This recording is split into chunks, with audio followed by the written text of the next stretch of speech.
আমার এই নতুন ইউটিউব চ্যানেলে আপনাদেরকে স্বাগতম। ফার্স্ট একটা কথা বলি, আমি আসলে গ্রামের একজন মানুষ। আমার মানে মেইনলি আমার বাড়ি হলো গ্রামে।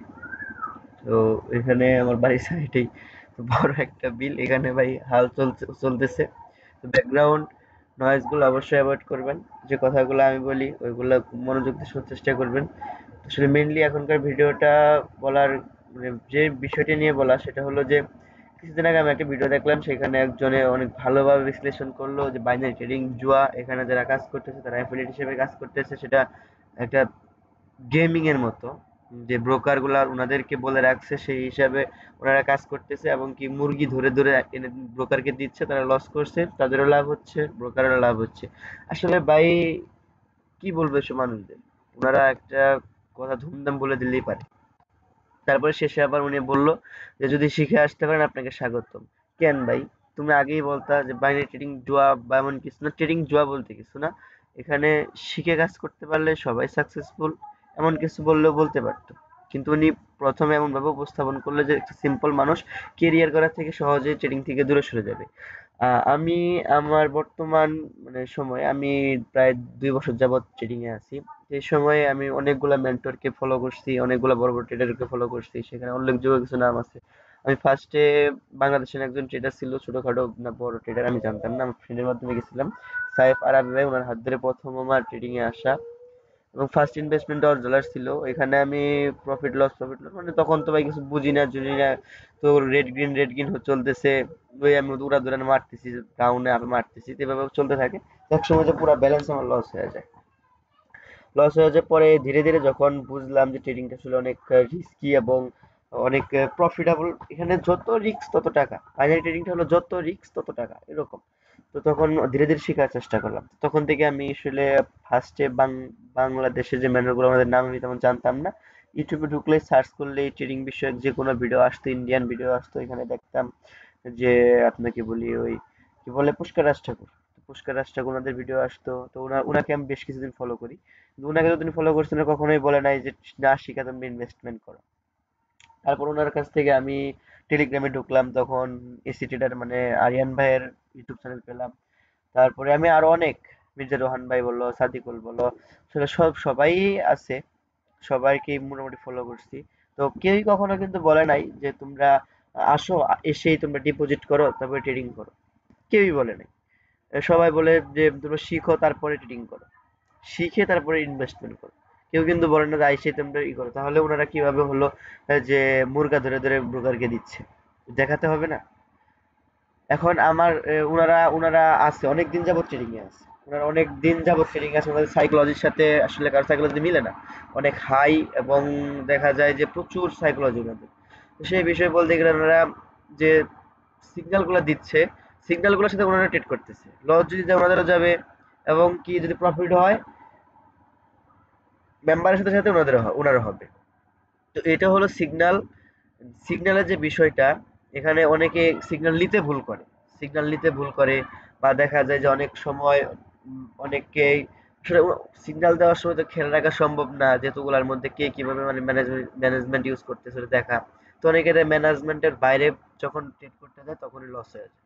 তো আসলে এখানে তো আমি ওই ট্রেডার বা মেন্টরের কোনো দোষ দেখতেছি না, মেম্বারদের দোষ। আমি নিজেও একটা গ্রুপ চালাইছি অনেকদিন, সেখানে আমি বেশ কিছুদিন ছিলাম, প্রায় 6 মাস যাবত ছিলাম।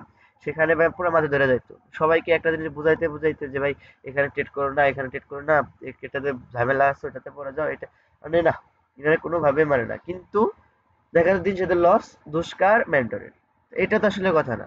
কথা হলো যে একটা মেন্টর কেন রাখা হয়, মেন্টর রাখা হয় তার রিজনটা হলো যে মেন্টরের কথা মতো চলবে, এবং কি সে অনুযায়ী কাজ করবে, এর জন্য মেন্টর রাখা হয়। আমরা স্কুলে যখন পড়ি তখন আমরা শিক্ষককে কেন বাছাই করি, শিক্ষক বাছাই করি কারণ তিনি আমাদের দিক নির্দেশনা দিবে, ওই অনুযায়ী আমরা কাজ করবো, পড়াশোনা করবো। তো সেই জন্য তো মেন্টর। এখন তুমি মেন্টরের বাইরে গেলে তো লস খাবা, এখন তুমি লস খাবা নিজের দোষে, পরে দোষারোপ করবা। তোমাকে বললি যে হেই মেন্টরকে যাই বলবা অ্যাফিলিয়েট হ্যান ত্যান নানান তা ব্রোকারের চামচা, এগুলো তো আসলে হয় না ভাই। শিখো তারপরে কথা বলতে আসো, শিখো তারপরে কথা বলতে আসো। তো এটা হলো মানুষের মস্তিষ্ককে কি বলবো, ওনারা যে কি ভাবে ট্রেডিংকে, ট্রেডিং বা এত সোজা না, ট্রেডিং এটা একটা সাধনা। ট্রেডিং হলো একটা সাধনা, এখান থেকে প্রফিটেবল হতে তোমার 1 বছরে লাগতে পারে, 2 বছরে লাগতে পারে, কারো 5 বছরে লাগতে পারে। যতটুকু জানি আরিয়ান ভাইয়ের জীবন কাহিনী বলছে, উনি প্রায় 19 সাল থেকে 28 সাল থেকে ছিল, যতটুকু মানে মনে আছে আমার। তো উনি বলছে যে প্রায় 5-6 লাখ টাকা, 6 লাখ টাকা লস করছে। তো তখন ওনারা আরেকটা কথা উল্লেখ করছে যে কখনো ওনাদেরকে বুঝাই দেওয়ার মতো কেউ ছিল না, কিন্তু আমাদের তো আছে। আমরা চাইলে অনেক মেন্টর ধরতে পারি, আমরা চাইলে অনেকের কাছে শিখতে পারি। আরিয়ান ভাই আছে, মির্জা রোহান ভাই আছে, সাদিকুল ভাই আছে, তাই না? এরকম আরো অনেক অনেক ট্রেডার আছে বাংলাদেশি। তো ওনাদের কাছে শিখতে পারি। যদি কেউ ইন্ডিয়াতেই করে, ইন্ডিয়াতে ভালো ভালো ট্রেডার আছে, ওনারা ইনভেস্টমেন্ট ফরেক্স নিয়ে কাজ করে, ওনারাও আছে। তো সেখানে যাও না, শিখো তারপর ইনভেস্ট করো। তোমরা আইসে ইনভেস্ট করবা একদিনে মুকেশ আম্বানি হবা, এটা তো আসলে হয় না ভাই। টাকা ইনকাম করা এতই সোজা হলে তাহলে তো প্রত্যেকেই ওই রেড গ্রিন হইতেছে, একবার আপে মারলাম একবার ডাউনে মারলাম তাহলে প্রফিট দিল, বসে তা না। মার্কেটে অনেক কিছু শেখার আছে, ট্রেন্ড আছে, সাপোর্ট রেজিস্ট্যান্স আছে, ক্যান্ডেল সাইকোলজি আছে, ক্যান্ডেলের প্রেশার আছে, উইক রিজেকশন আছে, বডি রিজেকশন আছে, অনেক কিছু আছে। এগুলা শিখে তারপরে ট্রেড করতে হয়। তারপরে আসলে মেনলি ট্রেডিং এ যেটা সবচেয়ে বেশি ভালো এবং কার্যকরী সেটা হলো যে নিজের মতো করে স্ট্র্যাটেজি তৈরি। যখন এটা শিখে যাবে, যে এটা শিখে যাবে সে মোটামুটি সাকসেসফুল। এবং কনফিডেন্স লাগে, ওভার কনফিডেন্স হলে চলবে না, কনফিডেন্স থাকতে হবে। সবকিছু মিলে এই ট্রেডিং। তো আমি তাদের উদ্দেশ্যে কথাগুলো বলি যে ভাই আগে নিজেরা ভালো করে শিখো, ট্রেডিং নিয়ে রিসার্চ করো, দেখো বড় বড় ট্রেডার কি বলে, বড় বড় ট্রেডার কিভাবে চলে। তারপরে তোমরা বলতে হবে ট্রেডিং জুয়া, বাইনারি ট্রেডিং রিস্ক। হ্যাঁ, বাইনারি ট্রেডিং রিস্কি, কারণ এখানে 1 মিনিটে আমার টাকা দ্বিগুণ হতে পারে, ফুল অ্যামাউন্ট লস হতে পারে। কিন্তু এই মানে তো এখানে তা না যে আমার ফুল অ্যামাউন্টই মারতে হবে, তাই না? তো এই বিষয়ে খেয়াল রেখে অবশ্যই কাজ করতে হবে। তো যারা নতুন নতুন ট্রেডিং আসতেছেন সবাইকে একটাই অনুরোধ, ভাই ট্রেডিং এ আসেন কিন্তু শিখেন তারপরে ইনভেস্ট করেন। আগে আইসা ভাই ধুমধাম ইনভেস্ট করার দরকার নেই। আমি আইসা বর্তমানে আমার লস চলতেছে প্রায় 70,000 টাকা প্লাস। আমি ছাড়ি নাই, তারপরে ধৈর্য ধরে আছি, কারণ আমার ফ্যামিলি আমাকে সাপোর্ট করতেছে বিধায় আমি এখানে টিকে আছি। আমার এক্সট্রা কোনো ইনকাম সোর্সও নাই, যা নিচ্ছি ফ্যামিলি থেকে নিচ্ছি। তো তাই আমি একটা কথা বলি যে আপনারা ভাই শিখেন তারপর ইনভেস্ট করেন। তো এই ভিডিও আজকে এই পর্যন্তই। কালকে থেকে আমি ইনশাল্লাহ সুন্দর করে একটু একটু করে শেখানোর চেষ্টা করবো আমি যেটুকু জানি। তারপরে আমি নিজের থেকেই আপনাদেরকে মানে প্রোভাইড করব যে কোন কোন মেন্টর আছে এখানে, কাকে কাকে ধরতে পারেন। তো ওটা আমি ইনশাল্লাহ নেক্সট ভিডিওতে বলবো এবং কিছু হলেও আপনাদের শেখানোর চেষ্টা করবো। আসসালামু আলাইকুম।